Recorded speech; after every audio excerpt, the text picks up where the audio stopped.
Selamat pagi, salam sejahtera untuk kita semua. Yang saya hormati Bapak dan Ibu penguji kinerja. Perkenalkan, nama saya Titus Fendi Widianto. Saya mengajar di SMA Cyprus 5 Blitar dengan alamat Jalan Blitar Martapura, Oku Timur, Blitar, Sumatera Selatan. Saya mahasiswa di LPTK Universitas Negeri Medan dengan NIM 9243700467. Pada hari ini saya akan melaksanakan UKIN di kelas 11 F1 dengan materi memahami cerpen dengan latar belakang beberapa peristiwa sejarah di Indonesia. Terima kasih, salam sejahtera untuk kita semuanya. Selamat pagi. Selamat pagi.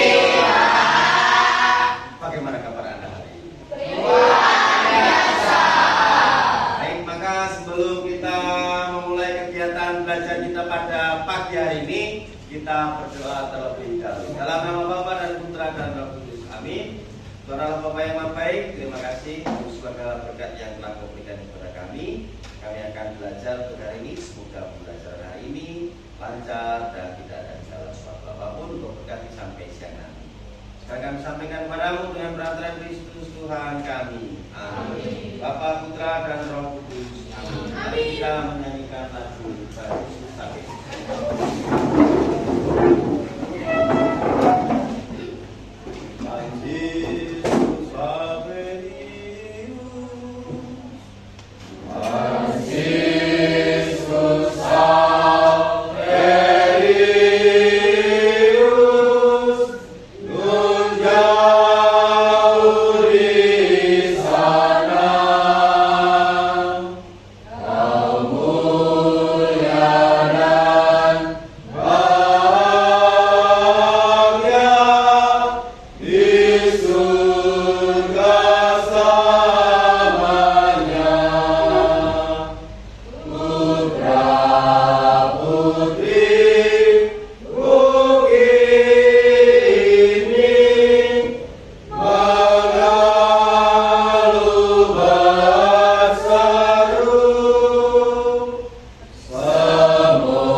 Greeting to our teacher. Baik, selamat pagi, silakan. Sebelum pembelajaran kita mulai, maka saya akan mengabsen Anda terlebih dahulu. Siapa saja yang tidak berangkat pada pagi hari ini? Blandina, Kristianus Bowo. Mulainya apa nak? Kemana sana? Kristoforus David, Lia Sakina, Niko Mam Anggur, Pius Rizky Sakit, Pius Rizky Sakit. Siapa? Hari. Terus Yosefina Ajeng hadir, Justinus hadir, Aminasya hadir, Arini Agustin hadir, Arnoldus. Kan paling sakit kamu nak? Sakit apa? Sakit tenggorokan. Oh, berarti lainlah ke dokter di hati ya. Berikutnya Belintang Aji, terus Gregorius Pelik sakit. Berikutnya Lydia Ermaniasih hadir, Margareta Pika, Stefania Wulandari, Valentino hadir, Yohanita hadir, Florencia Jenny hadir, Angelia Juanita hadir. Christian Adventino hadir. Francisca Ayu M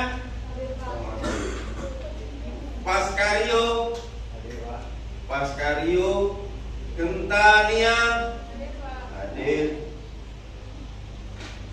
Gresia Amori hadir. Hidayat Sutopo hadir. Eltita hadir. Maria Federica, Maria Gresela Socolasica hadir. Valentina hadir. Dan terakhir ada Pipi Tias. Baik para peserta didik, hari ini kita akan belajar tentang kesusastraan. Masih ingat dengan kesusastraan? Apa saja? Bukan kesusahan, tapi kesusastraan. Apa baik? Puisi, prosa, drama. Tetapi yang akan kita tekankan pada pagi hari ini berhubungan dengan prosa. Nah, di dalam prosa itu kita akan bertemu yang namanya cerpen.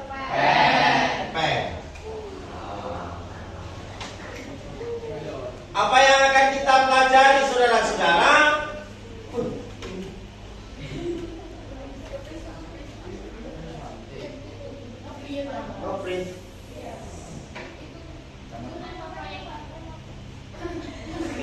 Oh, ya, maaf.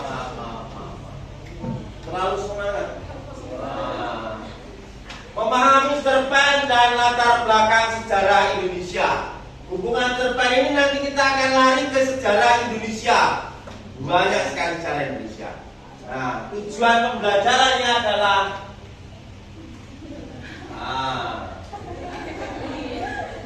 kita akan belajar tentang ini. Tujuan pembelajaran yang akan kita pelajari setelah mengikuti pembelajaran ini, peserta didik dapat mengidentifikasi unsur latar dalam cerpen, menganalisis latar belakang sejarah yang menjadi dasar cerpen, menjelaskan keterkaitan latar belakang sejarah dengan konflik dalam cerpen itu sendiri, dan menyimpulkan nilai-nilai kehidupan dalam cerpen berlatar belakang sejarah.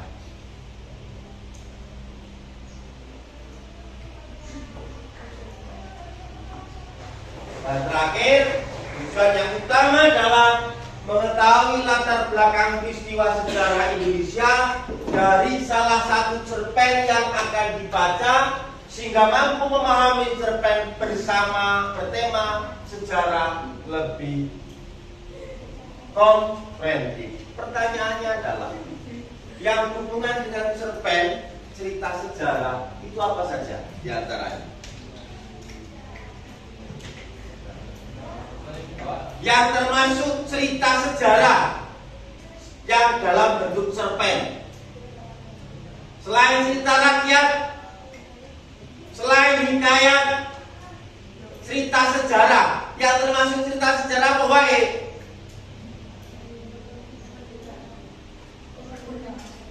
Berhubungan dengan kemerdekaan. Kan cerdas Anda orangnya.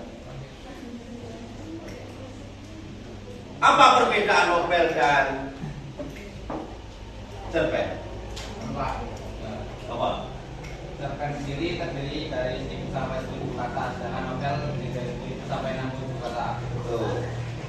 Yang membedakan itu adalah katanya, bukan kata si A, kata si B, tetapi tulisannya. Kata-kata yang ada dalam cerpen itu sendiri. Kalau cerpen biasanya selesai, cerita pendek. Tapi kalau novel panjang. Kan ada jenis cerita. Ada jenis cerita itu ada 2. Oh, baik. Fiksi dan non-fiksi. Ini perbedaannya. Kalau cerita di dalam cerpen cenderung lebih padat dan biasanya tidak memiliki banyak tokoh. Rata-rata jumlah kata dalam cerpen yaitu maksimal hanya 10.000 kata. Sedangkan novel yang jauh lebih panjang, jumlah kata pada novel bisa mencapai 35.000 kata.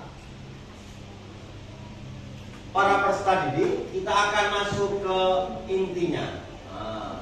Ini pengertian daripada cerpen. Apa pengertian cerpen?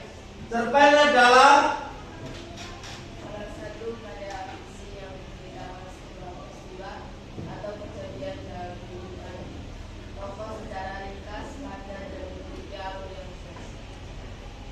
cerita atau cerpen atau cerita pendek adalah salah satu karya fiksi yang menceritakan sebuah peristiwa atau kejadian dalam kehidupan tokoh secara ringkas, padat, dan memiliki alur cerita. Alur cerita dalam cerpen ada berapa? Ada 3. Maju, mundur, dan campuran. Ciri-ciri cerpen. Tetap gede. Saatnya Ciri-ciri cerpen.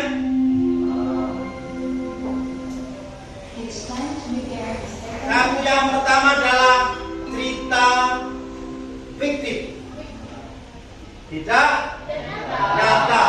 Yang kedua adalah jumlah kata sedikit. Yang ketiga adalah keterbatasan tokoh atau karakter. Yang keempat, plot singkat. Kelima, gaya bahasa yang padat. Keenam, punya kesan mendalam. Itu ciri-ciri daripada cerpen. Siapa yang pernah membaca cerpen? Siapa?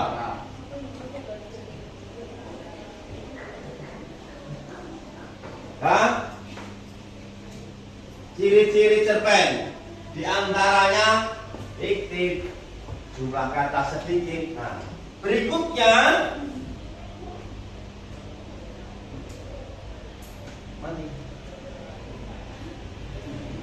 struktur daripada cerpen itu sendiri. Yang pertama adalah abstrak. Yang kedua orientasi. Yang ketiga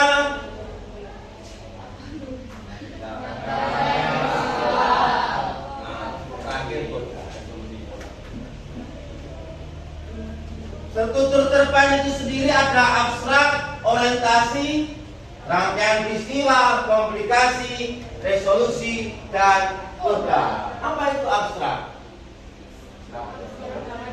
Kelihatan tidak? Abstrak adalah bagian yang menggambarkan keseluruhan isi cerita. Sedangkan orientasi prinsip penentuan peristiwa. Sedangkan koda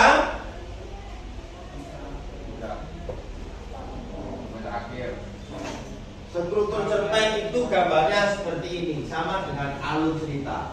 Masih ingat dengan alur cerita? Pertama, alur cerita. Di sana namanya abstrak. Dalam alur cerita ini namanya adalah pengenalan tokoh. Setelah pengenalan tokoh ada pengenalan peristiwa. Setelah peristiwa ada yang namanya apa? Rangkaian peristiwa, orientasi rangkaian peristiwa.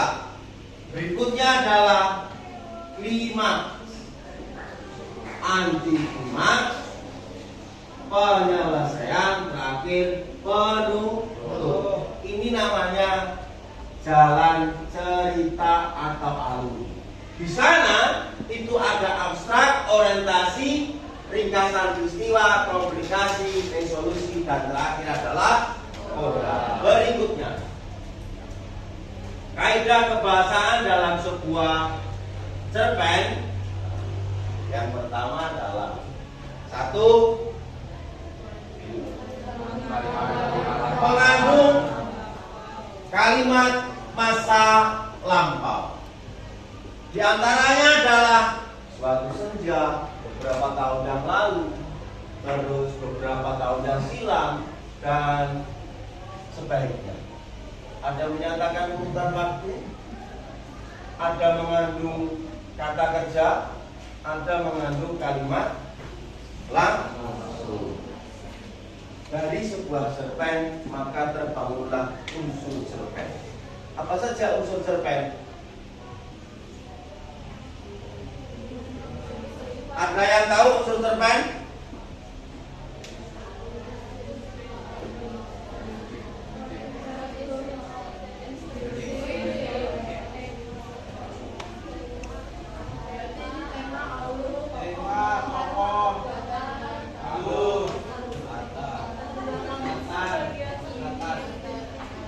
Unsur cerpen yang pertama adalah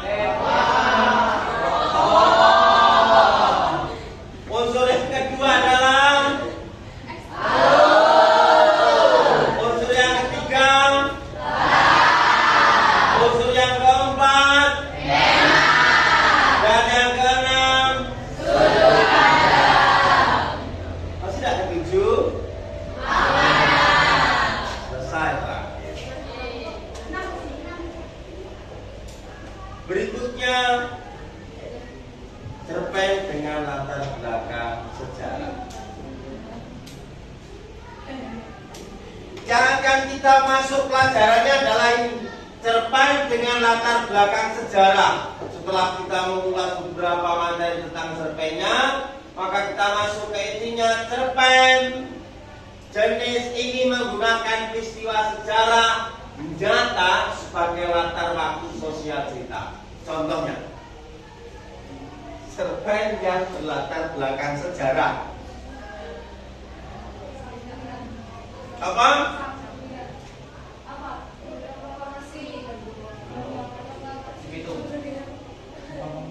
Cerpen berlatar belakang sejarah dan cerita rakyat itu sama atau beda? Latar belakang sejarah dan cerita rakyat sama atau beda? Beda. Kalau berlatar belakang sejarah, contohnya proklamasi. Selain proklamasi,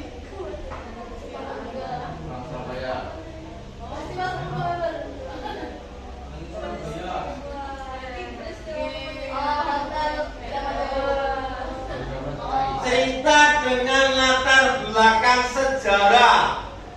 Ada peristiwa 10 November di Surabaya, gerakan reformasi 1998. Tahu gerakan reformasi? Nah, waktu demo besar-besaran itu. Berikutnya ada G30 SPKI. Berikutnya masih ada agresi militer Belanda. Kalau berlatar belakang cerita rakyat apa wae? Samburiang, maling kandang sapi sini, terus apa yang sering kamu bantu setiap malam itu pembuatan candi Prambanan Badung Bondowoso, gitu? Keong emas, keong rancur, keong keongan dan lain sebagainya, gitu? Itu berhubungan dengan cerita rakyat, tetapi cerita yang berlatar belakang sejarah adalah agresi militer Belanda, perjanjian Jepang dan penjajahan Jepang dan Belanda. Rengas dengklok itu termasuk ya? Masih ada tak? Sampai di sini maka kita akan masuk ke kelompok. Nah, kelompoknya adalah silakan berkelompok. Nanti kita akan membacakan cerita yang berlatar belakang sejarah. Kelompoknya 4 kelompok ya. Berapa kelompok? 4 kelompok. Nah, 4 kelompok. Silakan berkelompok. Ini ada toh? Berapa?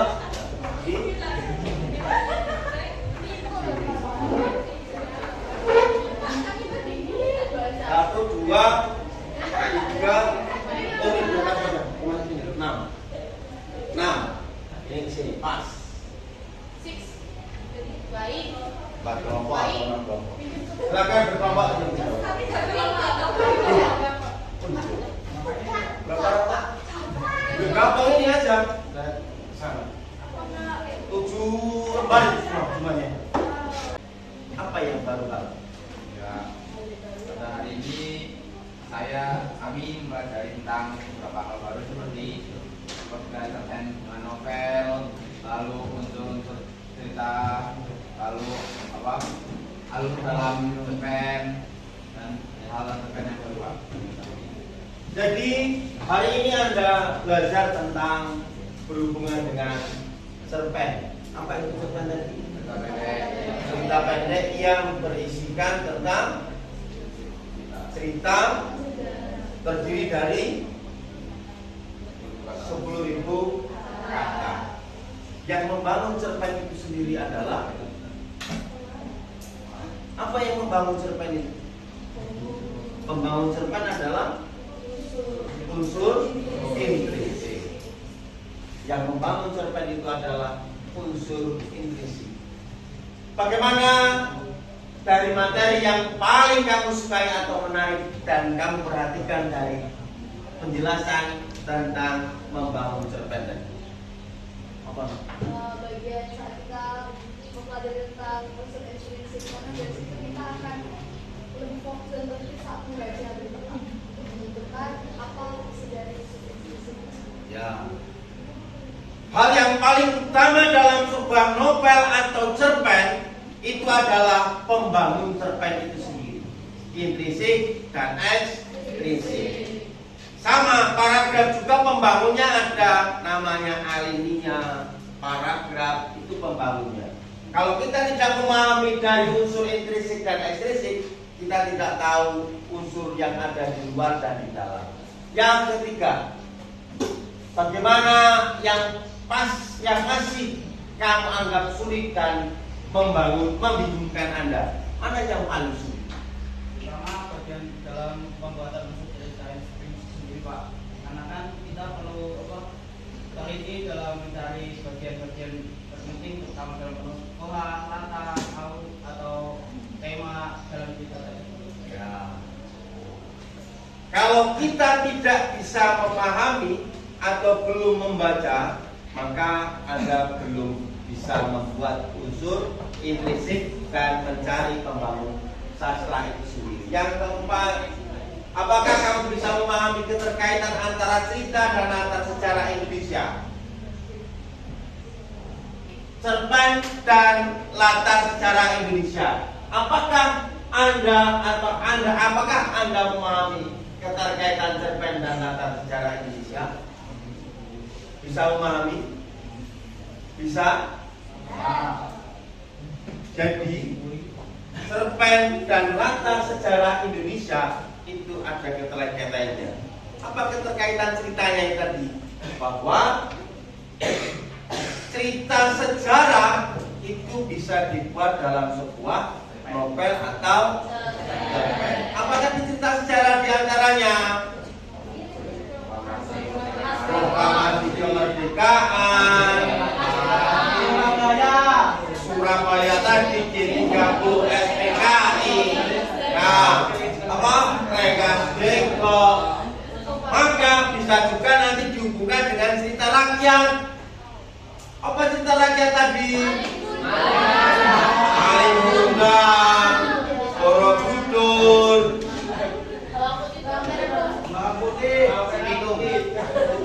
kalau bawang merah dalam bawang putih maksudnya kedong, dongeng atau fabel. Yang terakhir, apa harapan dan rencana Anda untuk pembelajaran ini?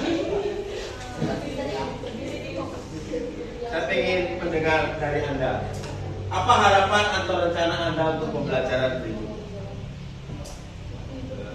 Untuk harapan saya di pelajaran berikutnya itu bisa sering mengadakan forum seperti ini sehingga kita bisa bertukar pikiran dalam mencari atau menyelesaikan sebuah masalah yang diberikan. Ya.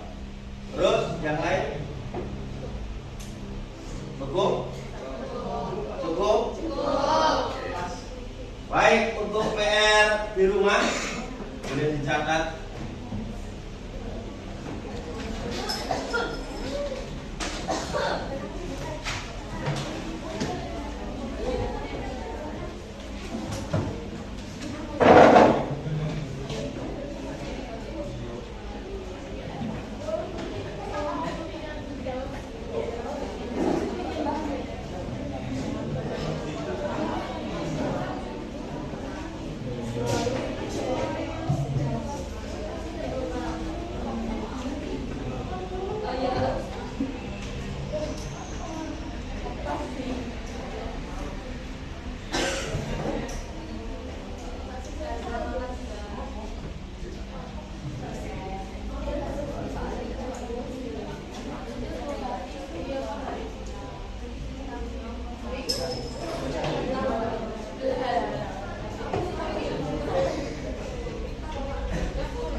Di rumah temukan arti kosakata di bawah ini dengan menggunakan kamus besar bahasa Indonesia. 1. Debat. Langgar. 3. Bisa. Hias. Hias. Kacau balau, merebut,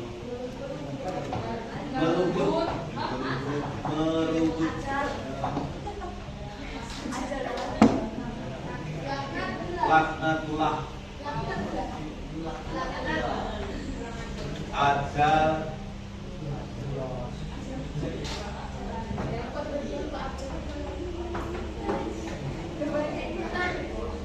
dicampurkan, dicampakkan.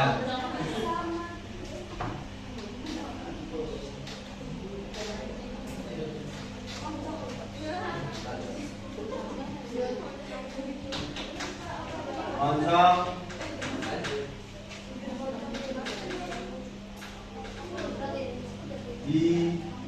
hijaiyah,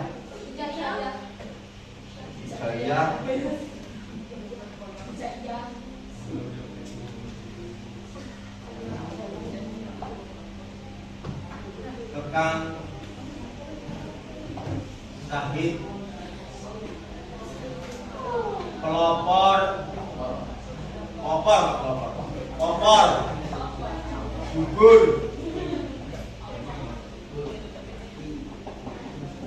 pandiangan, tuberkulosis jenis penyakit. Iya Pak. TBC.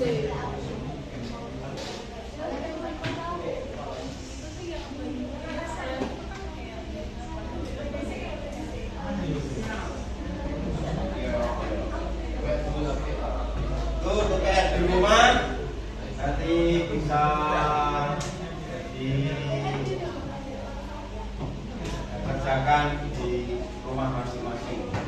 Yang kedua, PR yang kedua, mengapa Ustadz Samsuri akhirnya angkat senjata melawan Belanda?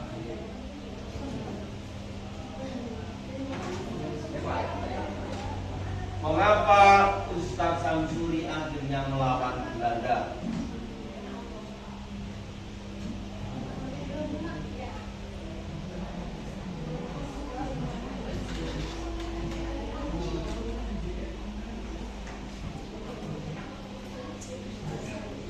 Dan berikutnya, mengapa Westerling disebut sebagai si jagal dari Turki?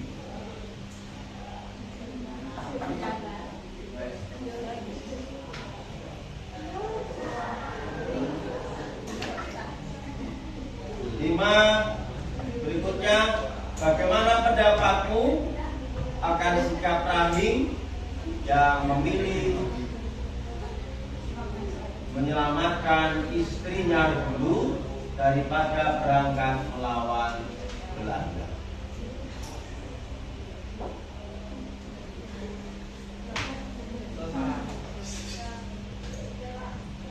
Enggak. Terakhir, bagaimana akhir kisah hidup Ustadz Samsul?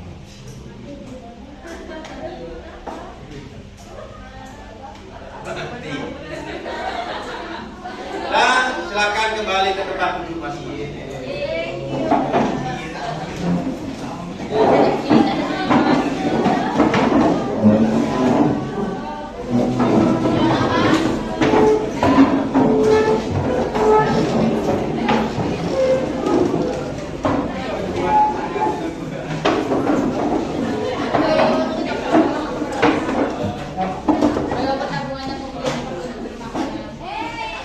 Baik, para peserta didik,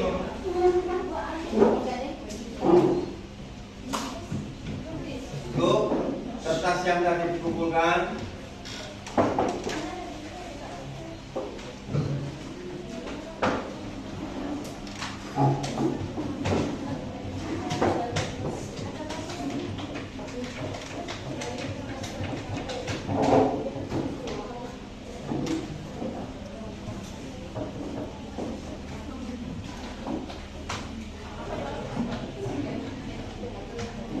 Maka terima kasih untuk kebersamaan kita hari ini. Ya toh? Ada yang akan ditanyakan terkait materi tadi? Ada? Jadi silakan nanti bisa diulang belajar di rumah terkait pembelajaran hari ini tentang novel, cerita atau cerpen sejarah. Ya toh? Maka mari kita tutup akhir kita ini dengan doa. Dalam nama Bapa dan Putra dan Roh Kudus. Amin. Tuhan, terima kasih untuk pembelajaran pada hari ini. Semoga pembelajaran yang dipelajari hari ini bermanfaat untuk para peserta didik, untuk kecerdasan mereka, dan mereka juga memahami apa yang dipelajari hari ini. Semoga kami sampaikan kepadamu dengan perantaraan Kristus Tuhan kami. Amin. Kemuliaan kepada Bapa, Putra, dan Roh Kudus seperti pada permulaan, sekarang, dan sepanjang segala abad. Amin. Dalam nama Bapa dan Putra dan Roh Kudus. Amin. Terima kasih.